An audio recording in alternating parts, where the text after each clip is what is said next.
மூலப்பொருட்கள் தட்டுப்பாடு காரணமாக குடியாத்தம் பகுதியில் தீப்பெட்டி தொழில் பாதிக்கும் நிலை ஏற்பட்டுள்ளது. இறக்குமதி செய்யப்படும் மெழுகு மற்றும் பிற மூலப்பொருட்கள் கிடைக்காததால் குடியாத்தம் உள்ளிட்ட பகுதிகளில் தீப்பெட்டி உற்பத்தி பாதிக்கப்பட்டுள்ளதாக உற்பத்தியாளர்கள் தெரிவித்துள்ளனர். இதனால் உற்பத்தி செலவும் உயர்ந்துள்ளதாகவும் தொழிலும் தொழிலாளர்களின் வாழ்வாதாரமும் பாதிக்கப்படாமல் இருக்க அரசு நடவடிக்கை எடுக்க வேண்டும் என கோரிக்கை விடுத்துள்ளனர். தீப்பெட்டி தயாரிக்க மெழுகு ஈரான் நாட்டிலிருந்து இருந்துதான் இறக்குமதி செய்யப்பட்டு வந்தது. இப்பொழுது இந்த சண்டையினால் எங்களுக்கு தீப்பெட்டி உற்பத்திக்கு உண்டான மெழுகு கிடைக்கவில்லை. அதேபோல் கடல் வழி தடைப்பட்டுள்ளதால் தீப்பெட்டிக்கு உண்டான அட்டை தயாரிக்க தேவையான பேப்பர் கழிவுகள் வெளிநாடுகளில் இருந்து இறக்குமதி செய்யப்பட்டது. இப்போது கடல் வழி மார்க்கம் தடை செய்யப்பட்டுள்ளதால் எங்களுக்கு அட்டைக்கு உண்டான மூலப்பொருட்கள் எங்களுக்கு கிடைக்கவில்லை.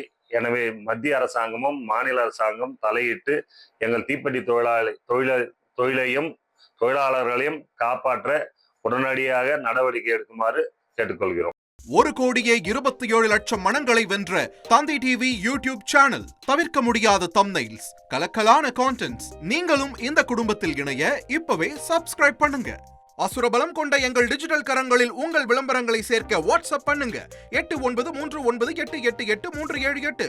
Email advtthanditv@dttv.in.